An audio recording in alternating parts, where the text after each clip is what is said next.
Salut à tous!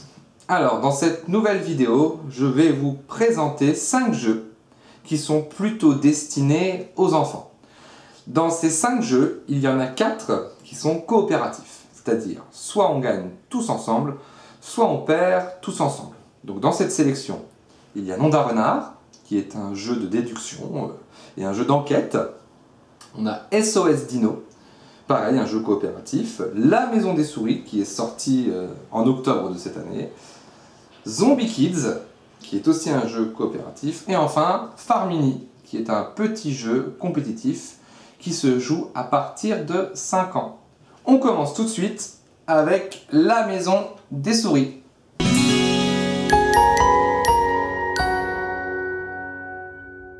La Maison des Souris. Donc c'est un jeu qui se joue à partir de 5 ans. Et donc je vais volontairement le mettre en place devant vous parce que, en fait, la boîte de jeu sert comme plateau. Alors, on va remarquer tout de suite, donc ça c'est le plateau des scores. Et donc on a une maison qu'il faut monter quand on a le jeu.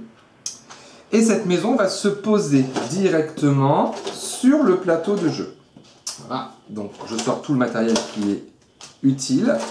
Et voilà, donc là, on a notre maison qui est notre plateau de jeu. Ensuite, on va avoir le dessus, donc le dessus du plateau. On remarquera qu'il y a beaucoup de dessins sur le côté, donc c'est un jeu très joli. Et ensuite, on va placer donc cette partie du plateau sur la maison. Voilà, donc là, voilà, le plateau de jeu est prêt. On a la Maison des Souris qui est prête. Alors maintenant, on va passer aux explications des règles. Et pour cela, je vais mettre le jeu en place plus rapidement.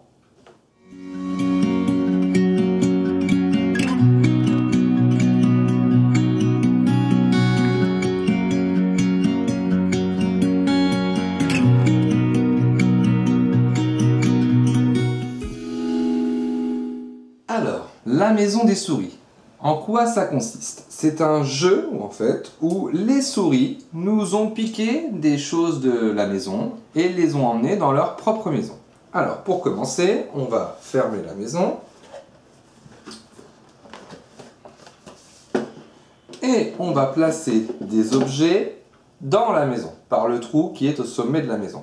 Donc au début, on place uniquement les objets verts. Il y a des objets orange et des objets rouge, mais ça c'est pour des niveaux plus difficiles. Les objets sont à double face, ça on verra par la suite. Donc on place les objets dans la maison, on mélange la maison, et on place la lampe dessus. À partir de maintenant, dès l'instant où on aura allumé la lampe, on aura 30 secondes pour regarder dans les fenêtres de la maison. La maison ne bouge pas. C'est les joueurs qui circulent autour de la table pour regarder par les fenêtres et essayer de voir dans quelle pièce de la maison sont arrivés les objets. Donc, au bout de 30 secondes, nous n'avons plus le droit de regarder par les fenêtres et on va avoir un plateau de score qui va nous être proposé. Donc, ça se joue en 4 manches. On va faire 4 fois cela et donc on peut marquer 4 points par manche. Donc on va avoir un total de score sur 16 points. Il faut avoir le plus grand total possible. Ensuite, on va piocher au hasard des objets que l'on va placer sur les dessins. Là, donc, par exemple celui-là, celui-là et celui-là. Et enfin, 2 autres objets.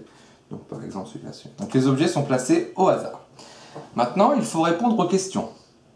Dans quelle pièce se trouvent les Lego ou les Duplos? On a un jeton vert, et ce jeton, il faut le placer sur la bonne pièce. Donc on s'écoute, et un joueur va nous dire, moi je pense qu'il est dans la chambre, donc on place le jeton sur la chambre, par exemple. Là, on va nous poser la question, est-ce que les bonbons sont dans la chambre? Si oui, on doit mettre du côté vert, sinon on doit mettre du côté rouge. Donc là, pareil, on débat et on décide. Quels sont les objets qui se trouvent dans la salle de bain? Donc il faut mettre un jeton sur tous les objets qui se trouvent sur la salle de bain. Et enfin, le bouton et la bague sont-ils dans la même pièce? Pareil, on met un jeton oui, on met un jeton non. Une fois que l'on a répondu à ces 4 questions, on va faire une vérification. Donc on ouvre la maison et on regarde dans quelle pièce se trouve quel objet. on marque un point par bonne réponse. Une fois que l'on a fait ça, on retire les objets et on fait la même chose pour une deuxième manche, une troisième manche et une quatrième manche. Quand cela devient trop facile, il y a plusieurs plateaux. Ça, c'était le plateau 1 avec les questions les plus faciles. On a un plateau 2, un plateau 3 et un plateau 4 pour complexifier le jeu. Donc c'est un jeu qui se joue à partir de 5 ans, qui est coopératif, qui nécessite de bien observer, et ce qui est vraiment intéressant, c'est d'observer à travers les fenêtres de la maison pour vérifier dans quelles pièces sont arrivés les objets. Voilà pour la maison des souris.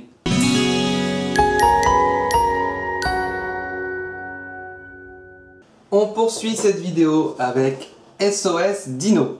Alors, SOS Dino, c'est un jeu une nouvelle fois coopératif pour les enfants à partir de 6 ans. Donc, c'est un jeu qui se joue de 1 à 4 joueurs. Dans SOS Dino, nous avons 4 amis dinosaures qui sont paisiblement en train de boire autour du lac et tout à coup, les 4 volcans entrent en éruption. Notre objectif est de sauver ces 4 dinosaures ainsi que les œufs qui se trouvent sur les plateaux pour éviter l'extinction du coup des dinosaures.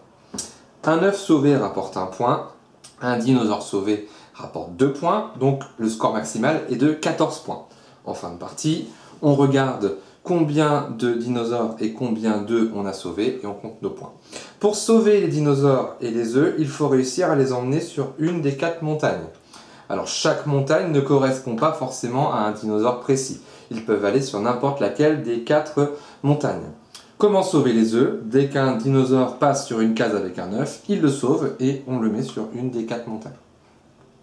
Maintenant, comment jouer à ce jeu? On a un sac avec plein de tuiles qui vont faire évoluer les 4 volcans en jeu. À chaque tour de jeu, le joueur pioche une tuile. Donc, imaginons, je pioche une tuile. Là, je pioche une tuile qui est violette. Ça veut dire qu'elle va correspondre au volcan violet. Donc, je la mets à la suite du volcan violet. Et on remarque que sur cette tuile, il y a une petite patte. Ça veut dire que j'ai le droit de déplacer un des 4 dinosaures d'une case. Mais je n'ai pas le droit de déplacer le dinosaure violet, puisque c'est le volcan violet qui vient d'être activé. Donc je pose ma tuile et je peux bouger un des 3 dinosaures restants. Donc par exemple, je vais bouger le dinosaure jaune. Le joueur suivant pioche une tuile et ainsi de suite. Donc si on pioche une tuile jaune, on n'a pas le droit de bouger le dinosaure jaune. Si on pioche une tuile rose, on n'a pas le droit de bouger le dinosaure rose. Et si on pioche une tuile rouge, on n'a pas le droit de bouger le dinosaure rouge. Donc c'est une course contre la montre. Il va falloir réussir à emmener les 4 dinosaures et les œufs sur une des 4 montagnes. Mais le jeu va se complexifier à partir d'un moment. Imaginons que malheureusement, je sois obligé de placer mes tuiles et que je n'ai plus de chemin possible pour mon volcan violet. Là, on arrive sur un obstacle qui est un rocher. Si je repioche une tuile violette, donc je vais vous montrer en moment ça, si je repioche une tuile violette, catastrophe, le volcan explose et à partir de là, la lave peut se répandre dans les 4 directions. Donc là, ça devient plus compliqué. Si un dinosaure malheureusement se trouve sur le chemin d'une lave et qu'il se fait prendre par la lave, il est éliminé, on le sort du plateau, on ne pourra pas sauver ce dinosaure. Donc le but du jeu, je le répète, emmener les 4 dinosaures et les œufs avant qu'ils se fassent rattraper par la lave. Il y a une dernière tuile, c'est la tuile météorite. Donc la météorite a un symbole, donc là c'est un tourbillon, elle vient se placer sur le symbole, ou une spirale sur le symbole spirale, et elle a un avantage, c'est qu'on peut bouger un dinosaure de 2 cases. Malheureusement, si un dinosaure se trouve sur cette case-là, au moment où l'on pioche la météorite, ce dinosaure est aussi éliminé de la partie. Voilà, donc c'est tout pour les règles de SOS Dino. C'est un jeu assez simple à mettre en place, avec du beau matériel, et qui est accessible même à partir de 5 ans. Voilà pour SOS Dino.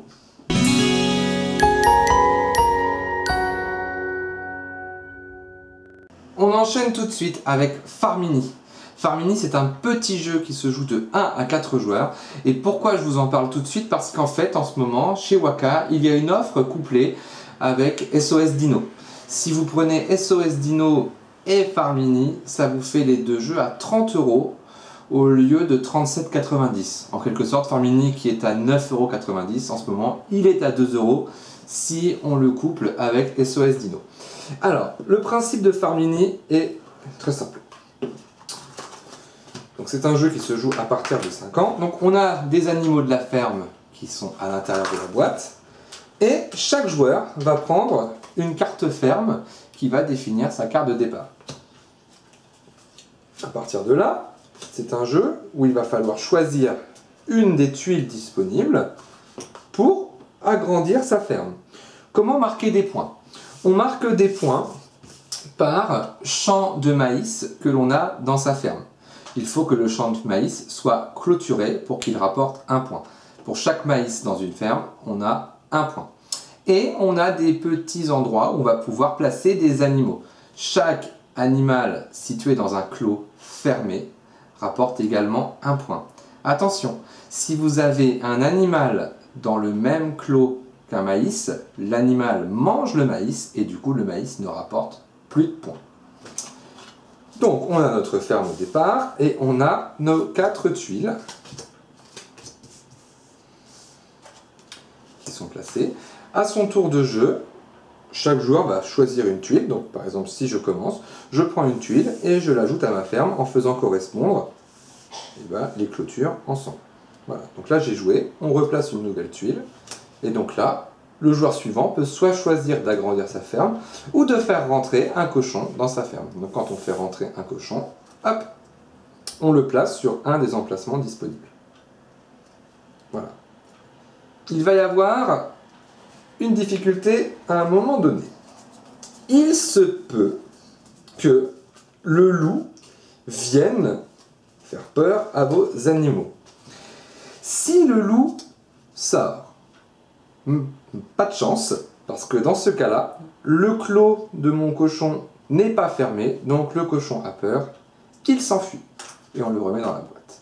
Si mon clos avait été fermé, si j'avais réussi à clôturer, eh bien, le cochon n'aurait pas fui, puisqu'il était protégé. Donc là, si un loup arrive, mon cochon reste dans ma ferme. Par contre, là, mon maïs ne rapporte pas de points puisqu'il est dans le même clos que le cochon. Donc, à chaque tour, un joueur va placer une tuile dans sa ferme. En fin de partie, on additionne les maïs et les animaux qui se trouvent dans la ferme. Le joueur qui a le plus de points remporte la partie. On est dans le même esprit qu'un jeu qui s'appelle Carcassonne, qui est assez connu, sauf que Carcassonne c'est pour un public un peu plus âgé, à partir de 8-10 ans, voire même un petit peu avant pour certains. Là on est sur un jeu très accessible, très familial, et qui marche très bien avec les enfants. Voilà pour Farmini.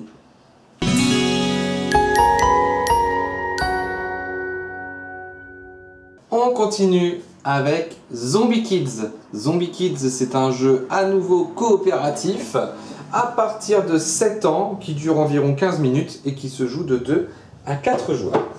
Dans Zombie Kids, les zombies essayent d'envahir l'école. Le but du jeu, c'est de réussir à clôturer les portails de l'école pour empêcher les zombies de rentrer et du coup pouvoir les éliminer avant que l'école ne soit perdue. Donc, comment jouer à ce jeu? Déjà, la première chose à savoir, c'est que c'est un jeu qui va vous permettre de remplir des objectifs. Et donc, à chaque victoire, vous allez pouvoir coller des petites gommettes qui sont placées au milieu. Et vous allez aussi avoir des objectifs précis. Par exemple, faire en sorte qu'aucun zombie ne rentre dans telle pièce, etc. Comment on joue? À notre tour de jeu, on va lancer le dé. Le dé représente les différentes pièces de l'école. Donc il y a une face jaune, une face bleue, une face violette, une face verte. Et il y a une face blanche qui est une face bonus. C'est-à-dire qu'on ne prend pas, il ne nous arrivera rien si on fait la face blanche du dé. Quand on lance le dé, là j'ai fait la face jaune. Ça veut dire qu'un zombie qui n'est pas dans l'école va rentrer dans l'école et va se mettre directement dans la pièce jaune. Moi je vais incarner un des 4 personnages et à mon tour de jeu, je peux déplacer mon personnage dans une pièce adjacente. Si je vais dans une pièce où il y a un zombie, j'élimine le zombie qui est dans cette pièce. Donc là, en l'occurrence, le zombie qui était dans la pièce jaune est éliminé puisque je me suis déplacé dans la pièce jaune. S'il y avait eu 2 zombies dans la pièce jaune et que je m'y déplace, les 2 zombies sont exclus de la pièce jaune. Comment faire pour verrouiller les portails de l'école?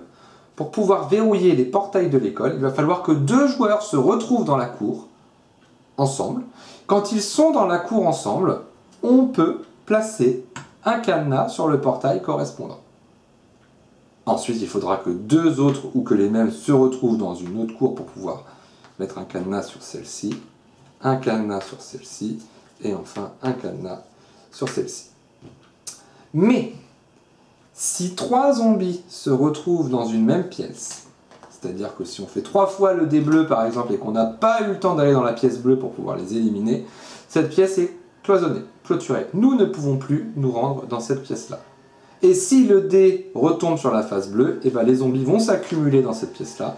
S'il n'y a plus de zombies sur le bord du jeu et qu'ils sont tous rentrés dans l'école et qu'on ne peut plus en mettre au tour d'après, nous avons perdu. Donc il faut réussir à fermer les portails, les verrouiller avant que tous les zombies soient rentrés dans l'école. Au départ, il y a déjà 4 zombies dans l'école qui sont situés dans la cour de récréation. Donc même chose que tout à l'heure avec SOS Dino, même si c'est complètement différent, on est sur un jeu, on joue contre le jeu, et il faut essayer d'aller le plus vite possible pour éviter que tous les zombies rentrent dans l'école. Ça, c'est la première phase. On est sur la phase de départ. Quand on va commencer à remporter plusieurs parties, donc on va pouvoir coller des gommettes sur notre plateau, et quand on va arriver à ce petit 1, on va pouvoir ouvrir des enveloppes. Les enveloppes vont faire évoluer le jeu, c'est-à-dire qu'on ne va pas toujours jouer dans cette configuration. On va jouer 4-5 parties dans cette configuration, et une fois qu'on en aura fait le tour, on va ouvrir des enveloppes qui vont apporter de nouveaux personnages, de nouveaux héros, des nouveaux pouvoirs, par exemple un personnage qui se déplace et qui pourrait faire autre chose que de tuer les zombies qui se situent dans la pièce. C'est la grosse force de ce jeu. Une fois que l'on a commencé, on n'a qu'une envie, c'est de poursuivre pour pouvoir ouvrir toutes les enveloppes et faire évoluer le jeu à son maximum. Voilà. On va découvrir donc du coup de nouveaux pouvoirs, remplir de nouveaux objectifs pour enfin compléter ce jeu entièrement. Donc c'est un jeu à partir de 7 ans qui plaît énormément aux enfants pour ce côté évolutif qui va faire que toutes les parties qui vont se suivre ne seront jamais les mêmes. Et au niveau des règles, on est toujours sur la même simplicité. On lance le dé, on place un zombie dans une pièce et on bouge. On discute avec les copains pour savoir quelle est la meilleure option à ce tour-là pour éviter d'être envahi par les zombies. Voilà tout ce qu'il fallait dire sur Zombie Kids Evolution.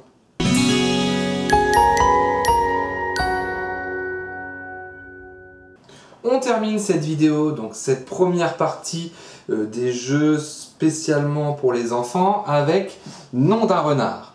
Alors Nom d'un renard, d'un point de vue personnel, je pense que c'est le meilleur jeu enfant du catalogue.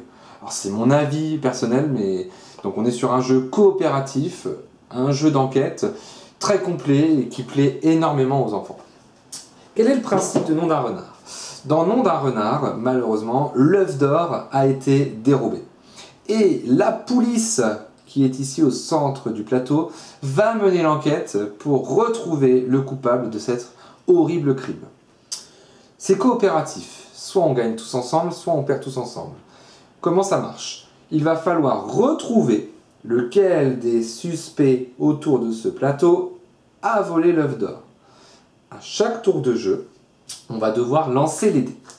Soit on va choisir de faire les suspects, c'est-à-dire les yeux, soit on va choisir d'aller chercher des indices sur le plateau, et là c'est les pattes. Donc soit on va choisir les pattes, soit on va choisir les yeux. Donc quand on a choisi, on lance les dés. Donc, moi par exemple je choisis les pattes, je vais essayer d'aller voir des indices sur le plateau. Donc j'ai une patte, j'ai 3 lancés.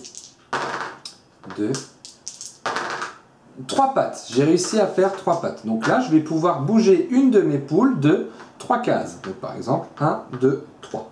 Alors, on a un coupable, bien sûr, que je ne vais pas placer. Je vais le faire maintenant. on regarde ce qui est situé dessous. On a une montre à gousset.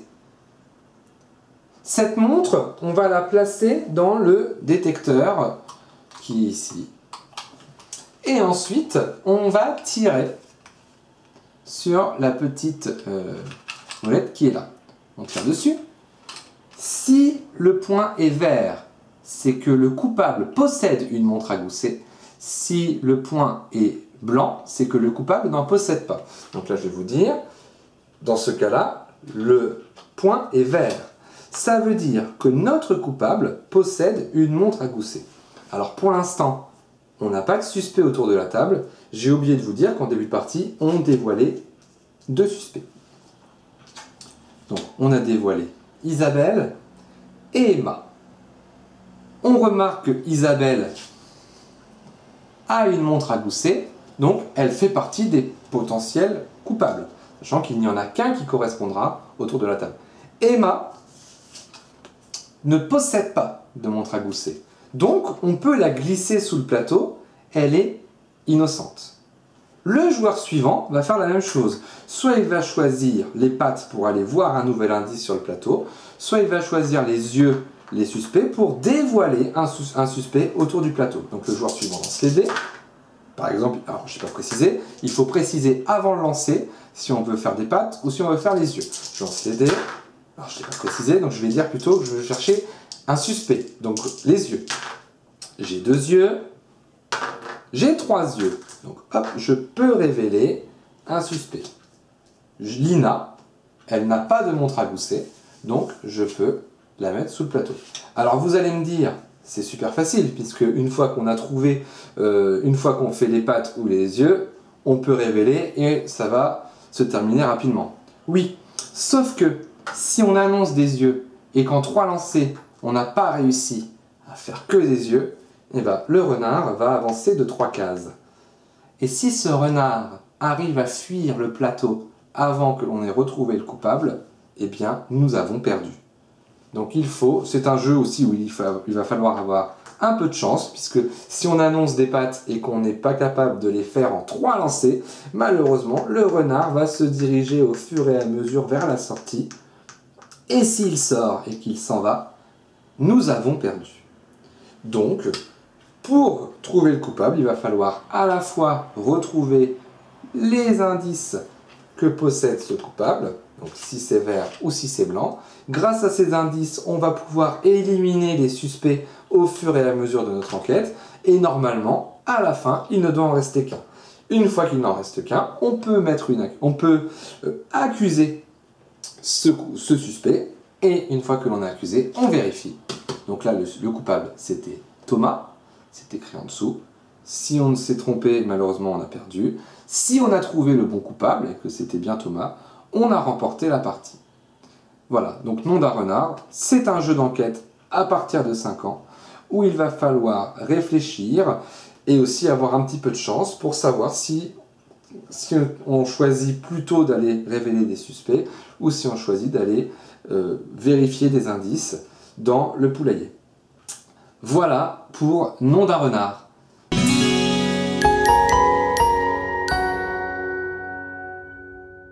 Voilà, c'est la fin de cette vidéo sur la sélection enfant, première partie. Il y aura très rapidement une deuxième partie qui sera mise en ligne sur cette chaîne YouTube.